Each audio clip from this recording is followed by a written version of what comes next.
Ahora sí. Oigan, pues empezamos la clase el día de hoy. Pues les cuento qué es lo que les armé para hoy. Pues es que constantemente me preguntan qué es el arte. Entonces yo digo, es la pregunta filosófica después de quién soy, que más respuestas tiene, yo creo. Entonces, pues la pregunta más bien es, pues de principio, ¿quién decide qué es arte? O sea, decide una institución, decides tú, decide la masa, decide el pueblo. O sea, ¿cómo se inaugura este tema de decir esto sí y esto no?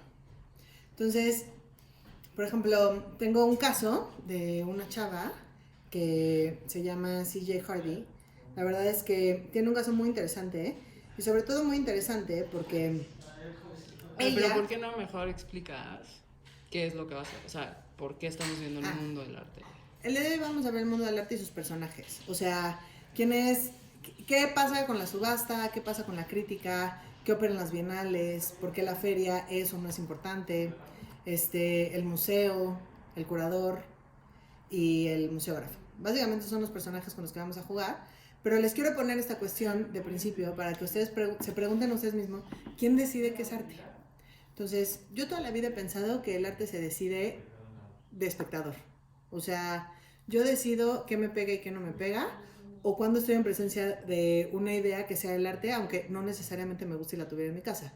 ¿No? O sea, las piezas de Teresa Margolles son como un gran ejemplo de ello, porque me parece que transmutan tantas cosas y que mueven tantas cosas en términos sociales, que pues un poquito, o sea, lo que diga el curador o lo que no diga el curador, pues a veces no me tiene tan con cuidado. A veces me es muy importante porque me ayudan a construir la historia.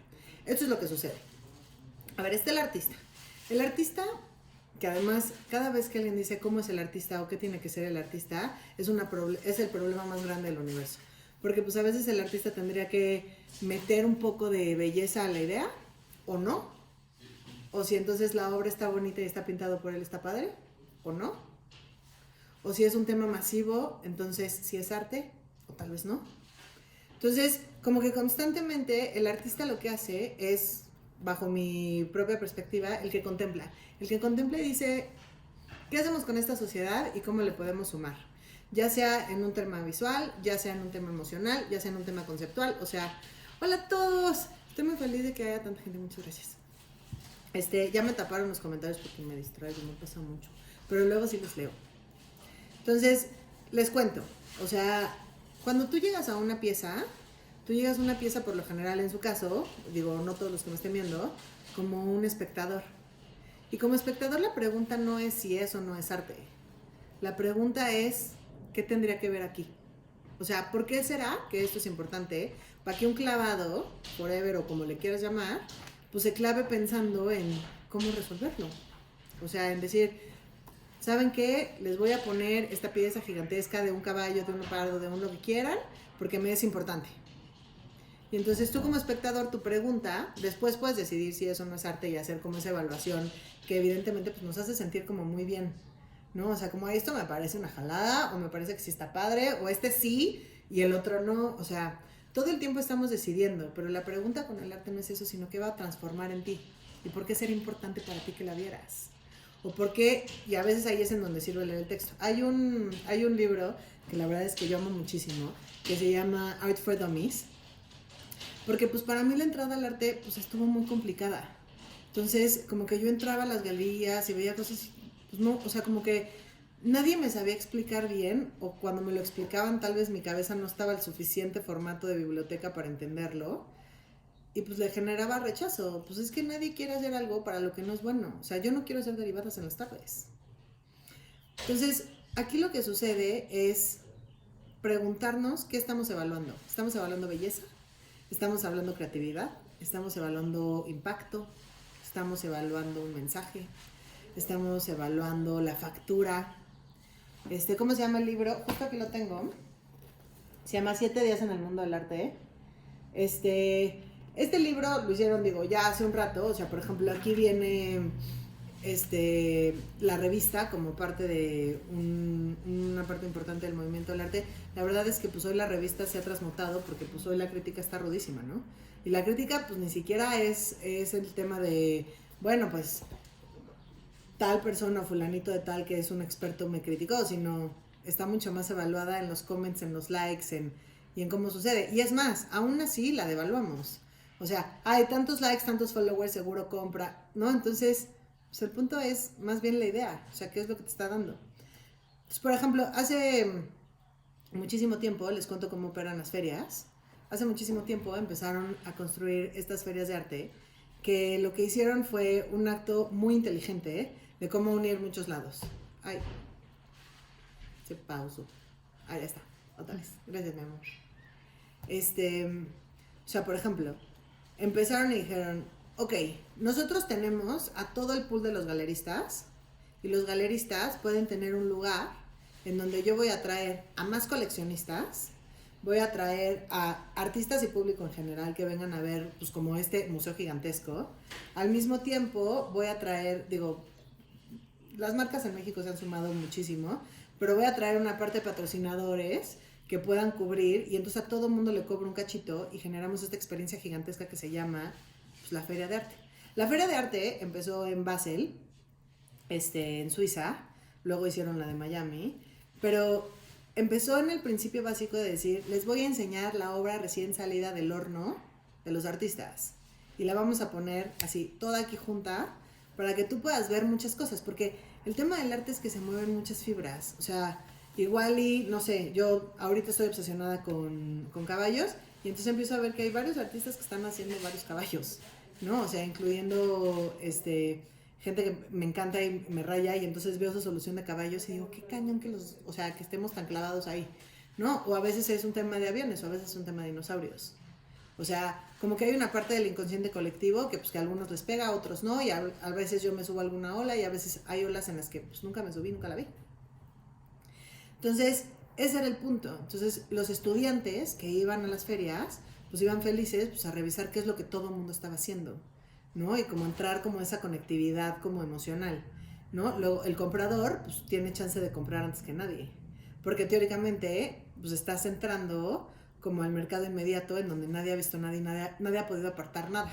Pero pues obviamente porque la vida, porque el mundo, porque la economía, pues eso se ha transmutado mucho, y entonces pues hay algunas ferias, no todas, en donde pues, de repente, pues entonces lo que yo no vendí en la feria pasada o el año pasado, pues te lo pongo en la feria para que tengas varias cosas que conocer, güey. Entonces tengo 7 artistas, entonces tú entras, ves una pieza y más o menos.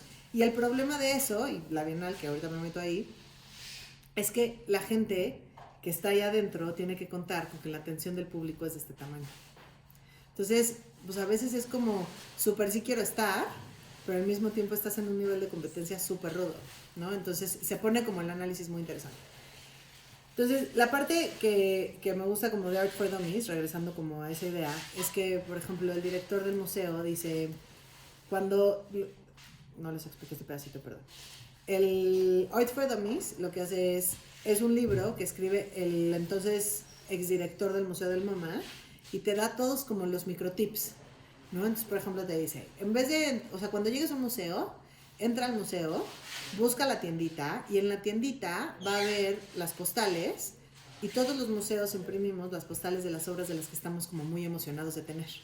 Entonces tú puedes agarrar las 7 postales o las 10 postales e ir por sala revisando.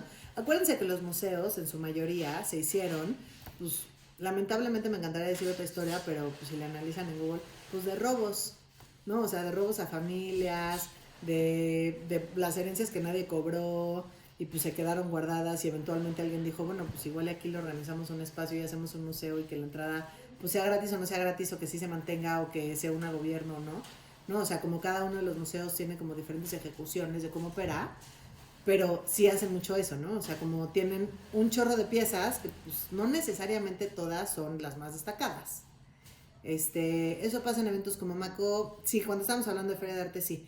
Maco, lo que pasa es que el mercado mexicano es una cosa muchísimo más complicada de lo que parece, ¿no? O sea, porque, por ejemplo, el mundo de los socialites en México, pues, y no todos, o sea, jamás voy a generalizar, pero pues hay una gran parte que no paga, ¿no? O sea, la gente que aparece muchísimo en revistas, pues está también muy acostumbrada a tener muchos placeres y muchos gustos en donde las marcas les regalan y hacen. Entonces ellos no están acostumbrados a pagar, ¿no? A diferencia de una Paris Hilton, ¿no? O de una Kim Kardashian, que pues sí, son celebrities y son influencers, pero en general pues traen, o sea, están acostumbradas, ¿no? O sea, para no meternos en temas. Entonces, por ejemplo, Zona Maco ha tenido que abrir como diferentes espacios para seguir sobreviviendo y existiendo. Entonces abrieron Maco Foto, abrieron Maco Antigüedades, o sea, como que me parece que han tratado de hacer un pool de un chorro de cosas. Lo único que sí les digo es, para que no nos metamos en un tema más complicado, de que exista a que no exista, siempre que exista. O sea, la verdad es que al final del día son como espacios que forman parte de la sociedad y también gracias a que existe Maco, pues han ido abriéndose como diferentes lugares como Acme, que es de mis favoritos, ¿no? O sea, que tratan de cuidar como la pureza del mundo del arte, intentan sumar a un estado y a un curador de ese estado, y entonces ese curador pues lleva obra, pues creo que el año pasado era de Oaxaca, estaba una de mis amigas, Ale, que ahorita al rato les enseño como sobre y así, no saben qué padre está, a la España, ¿no? Entonces tienen como artistas que están como muy clavados en la industria, están muy en esa zona, al mismo tiempo invitan a marcas. Yo he estado en Sonacme, por ejemplo, con American Express, ¿no? Entonces invitan a marcas, pero invitan a marcas con un proyecto como de arte como muy, o sea, muy clavado con el mundo del arte, ya sabes, o sea, que esté como muy pisando ahí, ¿no? Y de repente pues lo que pasa es que en Maco pues a veces las marcas pues, no saben cómo entrarle y pues a veces terminan haciendo como una cosa muchísimo más apegada al diseño que al mundo del arte. ¿No? O sea, pero el punto es que cuando empiezan las ferias de arte, hacen toda esta piñata y ese es el punto, o sea, como ir a ver la obra de todos los artistas como en millones. Entonces, pues este tema pues se ha ido como moviendo un poco, porque pues sí, a veces pues para que existan las cosas, pues hay que mover y hay que estructurar como de formas diferentes, ¿no? O sea, a diferencia de la subasta, ¿no? O sea, que la subasta es otro espacio de arte que, por ejemplo, la gente me decía, ¿por qué entrar a las subastas? O sea, lo que pasa es que lo que está chingón de las subastas es que tú entras con menos 25% de descuento. O sea, por ejemplo, si yo voy a vender esta pieza, esta va a ser mi pieza, y entonces esta pieza la voy a vender en 10 pesos, pues en el mercado, o sea, el martillazo va a empezar en 8.5.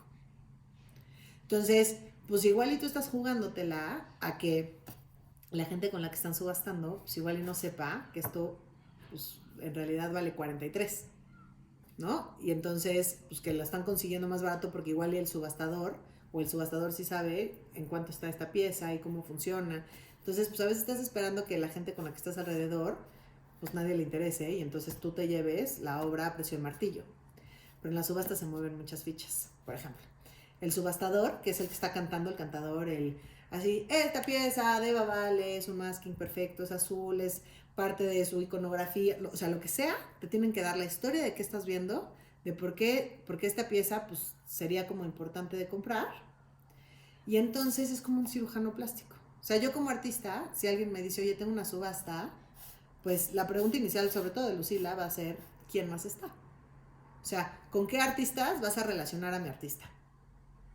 Y de ahí, ¿quién la va a manejar y a quién vas a invitar? No, o sea, porque pues si vas a invitar a tus amigos y a tu abuelita, pues yo voy a terminar poniendo una pieza de Eva en menos 25%, se va a ir a precio de martillo, que por lo general es como una deshonra para el artista, pues que te fuiste bien barato y antes sí que te fuiste, ¿no? Y si no hay, después en las subastas, hay otra subasta que es como de lo quedado. Tiene un nombre en especial, no me acuerdo cómo se llama. Ahorita que me regresé les digo, ¿no? O sea, entonces, pues el subastador tiene un papel súper importante. Porque pues tú quieres ir a las subastas que estén como las gigantes, o sea, Mortons, Christie's, ¿no? O sea, la subasta lo que hace es que es como una evaluación instantánea. O sea, ¿cuánto cuesta esta vieja ahorita? Asumiendo que el mercado que estás teniendo sí es de coleccionistas. O sea, por ejemplo, ¿se acuerdan de ahora que Banksy hizo esta pieza, que además es una pieza de las más viejas, o sea, es como del principio de su carrera, de la niña con el globito, ¿no? Y esa niña con el globito pues tiene un chorro de interpretaciones porque pues al principio es un stencil y ese stencil pues lo ha hecho chiquito, lo ha hecho grande, lo ha cambiado, lo ha modificado un chorro de veces. Entonces, por ejemplo, esa, que en la mera subasta el mismo marco ya tenía un cortador, tenía como un triturador. Entonces, en cuanto se vendió, estaba conectado y entonces se trituró la mitad de la pieza. Y la pregunta era, ¿vale más o vale menos? O sea, porque al final del día, pues una pieza de Banksy, pues yo también las amo. Eva Elefantes, que ahorita me apareció en chiquititito. Les digo que tengo todo tapeado, luego les enseño. Porque si la verdad sí me distrae, está cañón. Pero al mismo tiempo los quiero leer. Es una cosa muy complicada. Entonces, a la hora que se tritura la pieza, ¿es vale más o vale menos? No, pues vale más porque entonces tuvo más exposure. Sí, pero la pieza está triturada y eso no era lo que teóricamente yo había comprado. Pero conociendo a Banksy y su humor, pues entonces dices, no, pues igual y sí está más padre de lo que yo pensaba. Entonces, como que constantemente la pregunta es, ¿qué vas a evaluar tú como arte? Por ejemplo, yo hice una serie que se llamaba Bitácora por Correo, y Bitácora por Correo venía de Lipovetsky. Ay, me estoy metiendo en muchos problemas. Es que Lucila está resolviendo muchas cosas, entonces no tengo apuntador el día de hoy. Entonces, esta sería una clase común en general, en mi cabeza sola. Mira, ya regresó mi besito. No se va a quedar. ¿Qué te pasa, amor? Mi celular. Gracias, amor. Entonces, pues lo que hice fue que me metí con Lipovetsky. Lipovetsky escribe un libro que se llama La Era del Vacío. Y en La Era del Vacío, ese güey lo que apuesta, lo escribe en 1983, 84, por ahí. No, 81, en el 81. Entonces lo escribe en el 81 y dice, güey, estamos tan ensimismados como sociedad que nada más estás esperando que el otro se calle para tú empezar a hablar. Así sea de su mismo chale, ¿eh? O sea, pero estás así, ya, me toca. Entonces, cuando yo lo leí, me deprimí un poquito y dije, híjole, la verdad es que sí tienes razón. Yo a veces sí me pasa que quiero que el otro se calle ya para que yo empiece a hablar. Entonces dije, ¿cómo lo resolvemos? Entonces me hice un espacio para todos los días pensar en alguien más. Entonces todos los días hacía un dibujo. Ese dibujo lo metía en un sobrecito, ese sobre tenía la fecha del día y me lo automandaba por correo postal. Entonces, la verdad es que el correo postal mexicano no perdió ni una sola pieza. Lo único que sí descubrí es que le tienes que poner remitente, porque las invitaciones sí perdieron varias, pero porque no tenían a dónde regresarlas. Entonces, el punto es que me las automandaba y después pusimos esos 365 días en una exposición que fue sin duda de las más complejas, porque pues estás viendo puros sobres con una fecha de rosa fluorescente. O sea, que está increíble, pero no sabes necesariamente qué hay. A veces a contraluz podías ver y hicimos el libro, y el libro es un librito que viene toda la recopilación, al ratito se los enseño, toda la recopilación de las piezas que se generaron esos 365 días, y en ese entonces costaban 3,000 pesos, creo. Y entonces bajamos el precio de todas las piezas, pero ahí estaba otra vez la pregunta.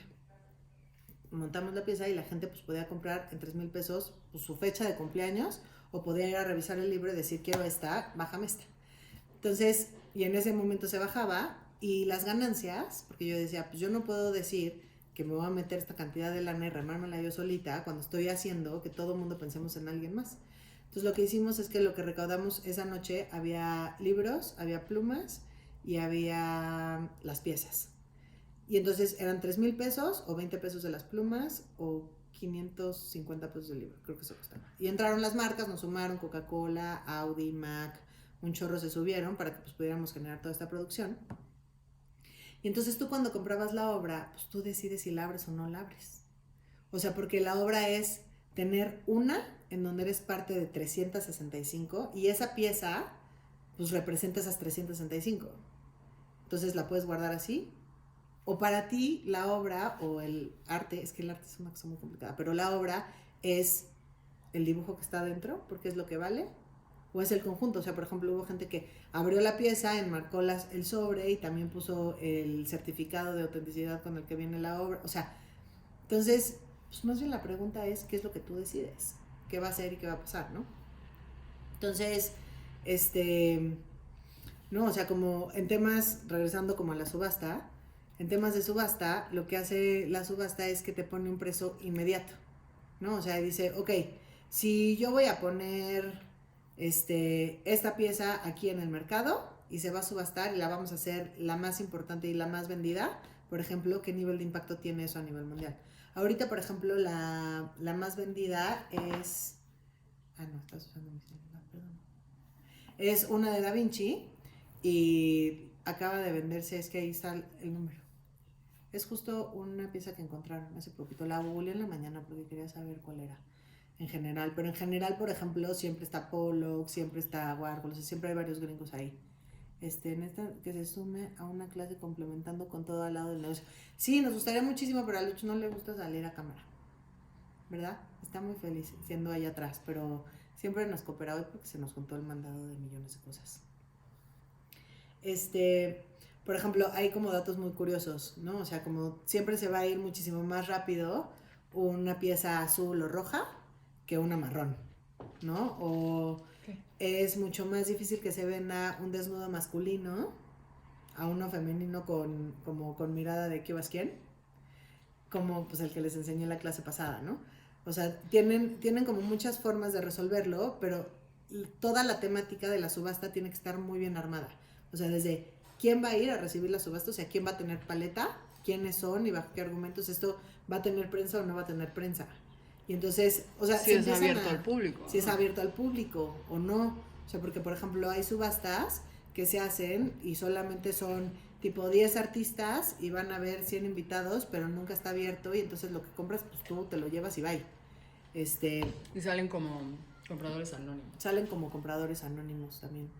La verdad es que es un mundo como muy divertido. México tiene subastitis y entonces de repente es como, pues ahora vamos a subastar estos jeans que también pintó pues la celebrity número 7, ¿no? Entonces de repente pues la idea de la subasta pues pierde mucha validez y yo entiendo que hay mucha gente que diga, pues la verdad es que no se me antoja, ¿no? O sea, pero si sí sabes qué estás comprando, si sí analizas el catálogo, hay unas cosas espectaculares, ¿no? Entonces, pues bueno, o sea, nada más vamos como cerrando. Las subastas son evaluaciones instantáneas, lo que les contaba de Damon Hirst, que de ahí pues se mueven un chorro como de cosas. No me acuerdo si aquí les conté el tema de que es que hay una pieza, pero es que no estoy encontrando de quién es y la verdad es que no lo googleé con mucho cuidado, pero haz de cuenta que son $3 millones en una caja y luego esa misma se subastó por 5 millones. Entonces de repente son como cosas del mercado que dices como, ok, sí, ¿no? O sea, o polémicas como muchísimo más grandes como la del plátano de Mauricio Catalán, que sin duda es un artista extraordinario que está muy acostumbrado a la polémica. Miki Vargas, Miki Uloes, ¿cómo estás, mi rey? Él la tiene cerrada, pero creo que ya no será por mucho tiempo.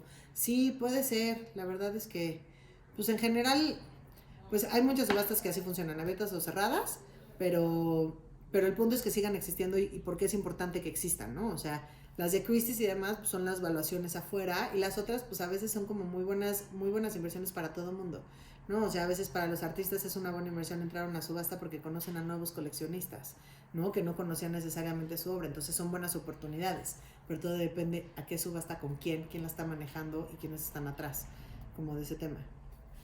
Luego, hola mi amor, resolvimos todo, ¿no? Ahorita yo te ayudo a resolver, te lo prometo. ¿No? Está pues la crítica, que pues otra vez regresamos a esta idea de que pues la crítica ahora pues está en las redes y la crítica en general pues la hacen ustedes. O sea, hoy no creo que exista en México una voz como Clara, o sea, tal vez Blanca, o sea, pero no hace mucho que como que no estoy como tan empapada de ese tema. Cállate, güey. No, nada más dije quién era así una crítica respetada, Blanca, 100%. Bueno, ni digas Sope. Así me voy a quedar. La pueden googlear en 3 segundos. Pero no, en México no hay como en esa institución. En Estados Unidos la verdad es que se arma como un poquito más.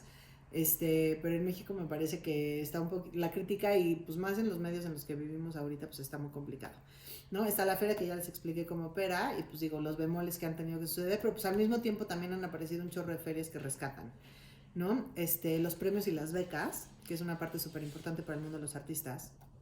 En el mundo del arte, pues existe mucho la premisa de que pues hay piezas que no necesariamente pueden estar pagadas por el mundo de la lana. Entonces, pues de repente el Fonca, por ejemplo, que ahorita hay todo un escándalo que parece que no van a quitar y no me voy a meter en polémicas, pero me da mucho gusto. O sea, el Fonca es el Fondo de Cultura, que lo que hace es que ayuda a que muchos artistas puedan generar sus piezas.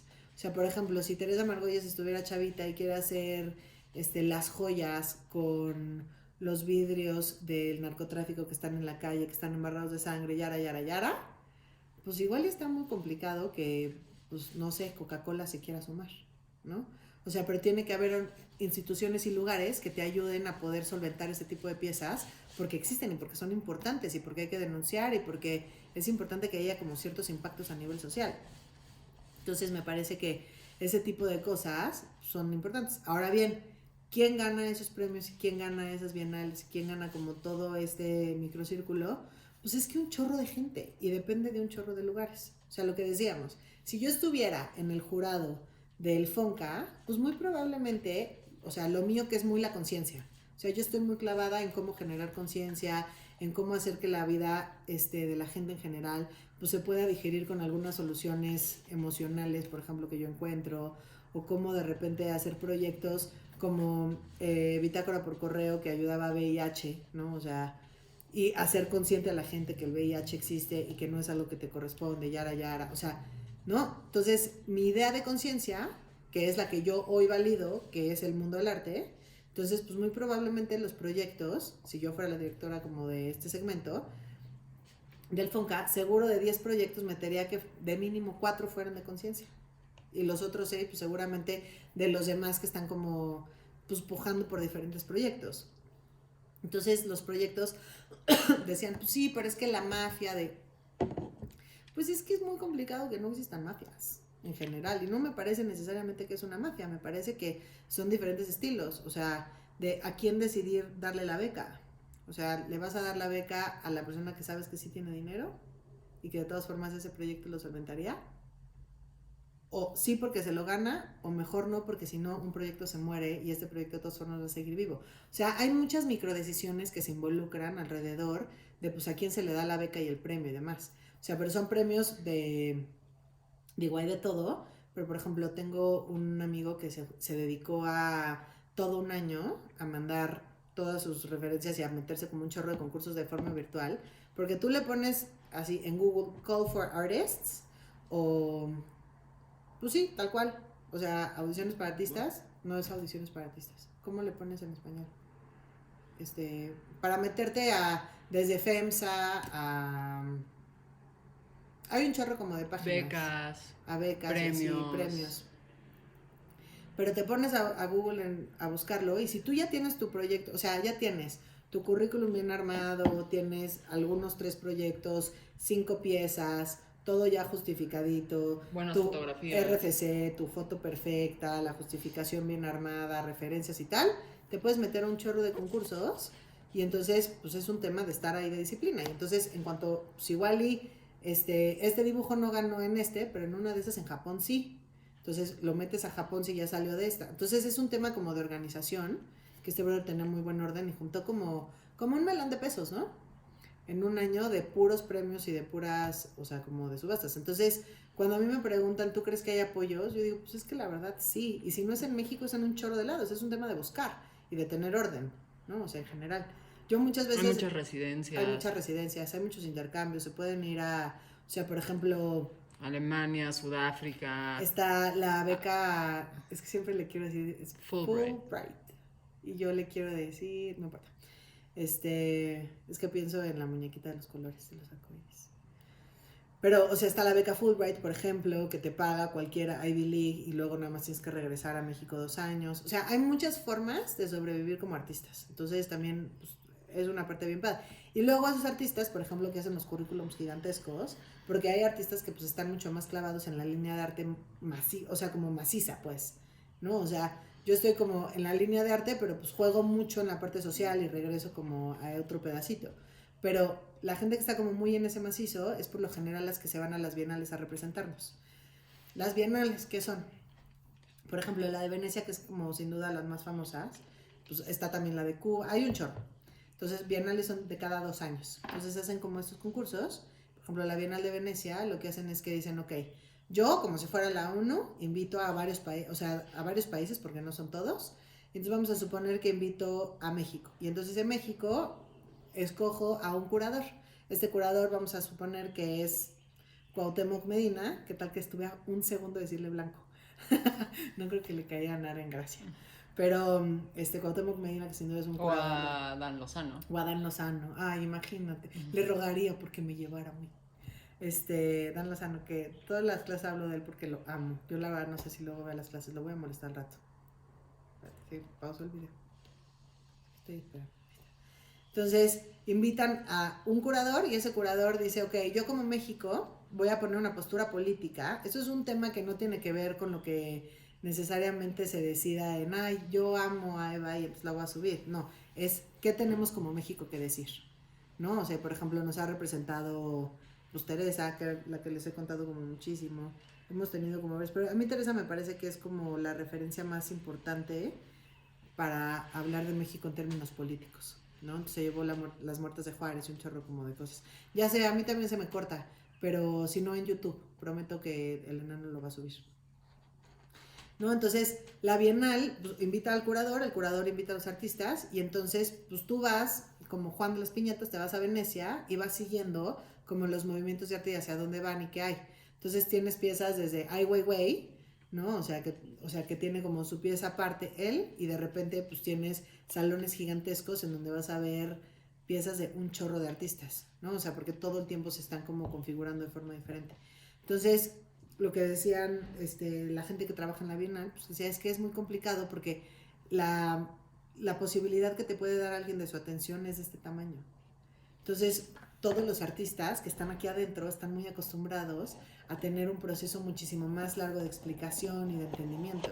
Entonces, pues, la verdad es que la Bienal también tiene una parte importante, en donde además pues también se generan los artistas pues en enorme. O sea, sin duda Teresa Margolles ahí se hizo aún más grande, ¿no? Luego, la diferencia entre el curador y el museógrafo. Pueden ser una persona, pero en general son dos. El curador apareció como a partir del entendimiento de decir, a ver, el artista está ya muy clavado en su obra, no necesariamente tiene este diálogo constante de qué está tratando de hacer, sino que solamente pues, lo genera y lo pone sobre la mesa. Entonces lo que dijeron es, ¿por qué no ayudamos con un experto que le ayude al jurado, o sea, al artista, a poder dialogar con el público? Entonces, pues básicamente lo que sucede es que te dicen, no, a ver, esto está muy complicado, teóricamente entrarían como a tu estudio y dirían, esta y esta es una línea. Estas son piezas trampolín, aquí yo estoy viendo tal. Entonces hay como un diálogo entre el curador y el artista de decir, o sea, tú eso es lo que estás viendo en general, porque pues nadie ve el bosque desde el bosque. Es como contarle a un amigo tu problemática. Es mucho más sencillo que ese amigo lo pueda ver como derecha a la flecha, a que pues tú igual que yo traes ceguera de taller. Yo te amo, Carlos Guillermo. Ahí se pausó el video. Entonces, lo que sucede es que este curador va a generar teóricamente un lenguaje muchísimo más buen pedo contigo espectador, de decirte, a ver, esta vieja trae un tema de, ¿no? Así, fill in the blank, o sea, aquí rellena el espacio, y su obra se va a tratar de tal, y entonces va a ser tal, y entonces estas piezas, y te deciden cuál va antes y cuál va después. Entonces, el museógrafo, por ejemplo, lo que hace es que define pues, desde los colores de la exposición, de decirte, no, a ver, todo esto tendría que ser, o sea, en una cueva oscura, o hay que iluminarlas una por una, o sabes que aquí si la iluminas, la verdad es que le damos en la torre a la pieza, tiene que ser experimental y tienes que ir como por un pasillo. O sea, por ejemplo, hay una de las exposiciones que más me gustó, la llevó a cabo Josefa, la Joey, que estaba en el Museo de Arte Moderno.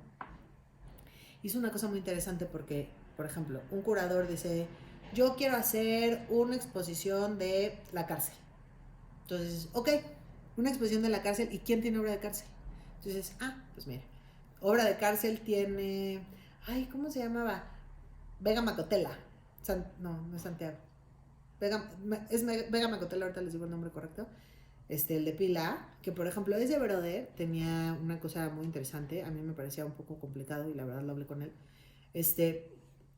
Porque lo que estaba haciendo es que decía, la cárcel tiene una existencia social en términos de estructura perfecta. El único problema es que no tienes tu libertad. ¿Qué significa eso? Que tú no puedes decidir que te vas a quedar viendo el techo 7 horas porque así lo decides. Si no tienes actividades, tienes cosas, tienes que aprender, tienes que negociar, ¿no? Entonces, una parte como súper interesante es que a los bien portados, ese güey consiguió, Vega Macotela estaba en la ENAP, y un brother súper intelectual, y estaba muy clavado en prestar su cuerpo. Entonces llegaban con los reos como los mejores portados, y entonces era como, ok, ¿qué te gustaría hacer allá afuera? Entonces decían, no, pues es que a mí me gustaría ir a la fiesta de mi hija y luego irme a casa de mi mamá y comerme un consomé de gallina y entonces acostarme en mi cuarto y ver mi techo 2 horas. Entonces este güey le decía, ok, O sea, lo que tú me estás pidiendo equivale a 8 horas en lo que llego a tu casa, en lo que voy por el pastel para la niña, y luego voy con tu mamá y luego más 2 horas, entonces, ok, 8 horas. En esas 8 horas yo tendría que estar haciendo una pieza. Entonces te voy a intercambiar de cuerpo, tu personito, te vas a dedicar a buscar colillas de diferentes tamaños o vas a hacer un laberinto con pelo de la cárcel o lo que decida que es como su labor a continuar. Y yo en el Inter voy a hacer esto por ti. Entonces se llevaba una camarita, grababa micropedacitos y ya, regresaba, hacía su intercambio y la pasaba bomba. Entonces tú dices, ay, pues está súper bonito, qué padre el proyecto. Sí, pero el proyecto se empezó a complicar. Porque ese proyecto en especial, de repente, pues me decía, tengo sueños horribles. Me estaba platicando justo en esa inauguración con él y me decía, tengo sueños horribles de que pues me entierran un cuchillo y traigo como el hombro dislocado y yo, chispolis. Y luego, entonces me dijo, no, y entonces ya no estoy entendiendo como la capacidad moral que puedo, o sea, que puedo tener con este tema. Porque ya se empezó a meter como una negociación en donde un güey le dijo, quiero que vayas a leer esta carta, mi hermano se está muriendo en el hospital y quiero que la leas enfrente de toda mi familia. Entonces el güey como, ah, pues órale. Dijo, ah, pues la tarea está fácil. Entonces ya llegó y dice que cuando empezó a leer la carta decía así de, querido hermano, te estás muriendo y espero que te duela muchísimo. Y así, y pues, todo el enojo que este brother traía, ¿no? Y entonces dice Vega Macotela que no podía parar de leer la carta. O sea, que como que estaba y quería parar, pero no. Es como si estuviera como un robot resolviendo ese tema. Y dice que cuando la terminó de leer se paró y vomitó muchísimo. Entonces yo le decía, brother, es que tienes que parar de hacer esto. Eventualmente poner reglas. O sea, si no, se te va a ir de las manos. Pero bueno, regresando a la exposición de Josefa, de la cárcel, dice, ok, yo tengo este proyecto. Entonces, ¿cómo lo tengo que poner? Ah, el museógrafo dice, de las piezas que Santiago intercambió, que son la de las colillas y el laberinto, te vamos a poner aquí las colillas y el laberinto, luego vamos a poner un vinil que explique el intercambio, ese texto lo va a hacer el curador. Oiga, señor curador, ¿cómo? Ah, pues aquí, así se explica, tal, tal, tal, entonces te arma un textito bebé, te lo pone y luego te podemos poner en la sala de video, que va a estar al ladito, pues las imágenes de Santiago, ¿no? O sea, eso lo decide un museógrafo y la otra parte la decide un curador.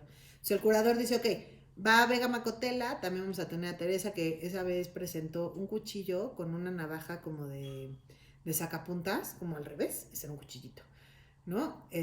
También había un grupo que había grabado las conversaciones, habían encontrado la forma de meter grabadoras a la cárcel y entonces escuchabas la conversación como de un chorro de cabinitas, así, pero desde, no, güey, la neta a mí me cayó pésimo esa vieja y entonces por eso, lo que sea. Entonces tú pasabas en un pasillo largo, delgadito, y entonces tenías como la acústica perfecta de tener una bocina arriba y de una bocina abajo. Entonces pareciera que tú estuvieras como en los pasillos, escuchando las conversaciones de gente que no. José Antonio Vega Macotela, sí, muchas gracias, Miche. Gracias. José Antonio Vega Macotela. Es que yo me acordaba que me rimaba, pero ¿no? Entonces, por ejemplo, a mí me parece como una cosa como muy impactante porque muchas veces yo pienso, la obra, por ejemplo, será haberla visto en vivo o la obra es que yo te la cuente a ti que estás sentado en tu casa y estás enterado que existe esa pieza. Y esa pieza ya recorrió por tu cabeza y tú ya decidiste muy en tu casita si eso no es arte, si te parecen o no valiosos, ¿no? Entonces, pues a mí de repente me gusta muchísimo contar ese tipo como de obra, porque a mí me encanta recorrerlas así, ¿no? O sea, como cuestionarme una y otra vez qué tipo de obra deberíamos hacer. O sea, porque en general, digo yo de mi lado porque estoy en la línea de ser el artista y al mismo tiempo pues me toca ser espectador, ¿no? O sea, pero como espectador siempre digo, ¿qué verán? A mí, por ejemplo, me da mucha curiosidad cuando ven mis piezas a ver qué pasa, ¿no? O si alguien la entendió. Porque la verdad es que creo que en general leemos la mitad, incluida yo. El otro día Luch me estaba contando que había un examen, y estoy segura que me tocó a mí en la vida, pero que decía así, si lees las instrucciones completas, regresas este examen y tienes 10. Si no, puedes contestar el examen y se te evaluará, pues, o sea, tus buenas y tus malas, ¿no? Y yo decía, ay, qué cañón. Y Lucila era como de esos seres que sí se levantó porque ella sí lee los instructivos. Yo, pues en general, luego leo la mitad. A mí a cada rato en las aduancitas de los aeropuertos tengo que pedir más papelitos porque me equivoco. ¿saben? Pero pues, bueno, personalidades al final del día. ¿Qué hora es, mi amor? ¿Tú sabes? Ya no es acabó. Son 7:48. Son 7:48.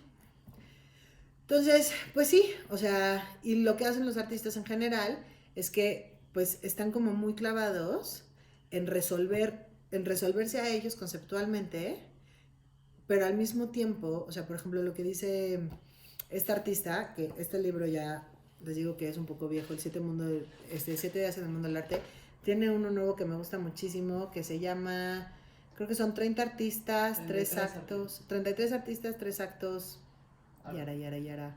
Ya sé, yo tampoco, igual es un tema de artistas que no leemos instructivos. Mi Arqui del amor ha llegado a mi clase. Te amo, Arqui.